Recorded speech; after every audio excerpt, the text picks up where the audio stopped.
वाढलेल्या मतदानाप्रकरणी मुंबई उच्च न्यायालयाकडून निवडणूक आयोगाला नोटीस। संध्याकाळी 6 वाजल्यानंतर मतदान कसं वाटलं हे सांगा। 2 आठवड्यात खुलासा सादर करण्याचे मुंबई उच्च न्यायालयाचे निर्देश। महाराष्ट्र विधानसभा निवडणुकीत 70 लाख नवीन मतदार वाढले। 70 लाख मतदारांची माहिती जाहीर करण्याची राहुल गांधींची मागणी। मतदार याद्यांमध्ये गडबड झाल्याचा सभागृहात आरोप। बाबा सिद्दीकी हत्ये प्रकरणातील आरोपीचा मकोका कोर्टात धक्कादायक खुलासा। पोलीस कोठडीत असताना दिलेला जबाब जबरदस्तीने घेण्यात आला। शिवकुमार गौतमचा कोर्टात आरोप। महिला मुलींना सुरक्षित ठेवण्यासाठी महाराष्ट्रात लवकरच धर्मांतर विरोधी कायदा आणू, मंत्री नितेश राणेंचं वक्तव्य। अंजली दमानिया उद्या मुख्यमंत्र्यांना पुरावे पाठवून मोठा खुलासा करणार। तर येत्या शुक्रवारी भगवानगडावर महंत नामदेव शास्त्रींची घेणार भेट। निवडणुकीपूर्वी धनंजय मुंडेंनी वाल्मिक कराड सोबत माझी भेट घेतली।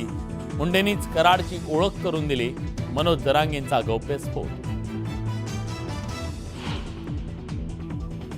2 शिवसेना एकत्र झाल्या तर आनंद। संजय शिरसाठानंतर शिवसेनेचे नेते आनंदराव अडसुळांचंही वक्तव्य।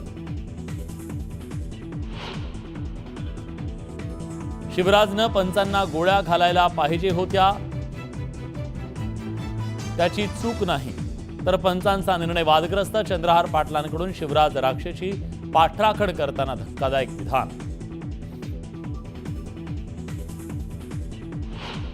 आटी प्रवेशासाठी शाळा पूर्ण शुल्क पालकांकडून घेणार। आटी शुल्काच्या प्रतिपूर्तीची 2400 कोटी रुपयांची सरकारकडून थकीत वसुली नाही। सरकारच्या दिरंगाईनं पालकांना फटका। अंबरनाथमध्ये भर दिवसात तरुणीची हत्या। पुलावरून जात असताना तरुणीवर धारधार शस्त्राने वार।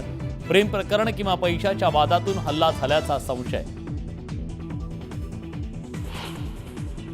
कल्याणमधील अल्पवयीन मुलीचं हत्या प्रकरणातील कुटुंबाला धमकी। आरोपी विशाल गवळी तुरुंगात असून मयत मुलीच्या घराबाहेर तरुणाचा दारू पिऊन धिंगाणा।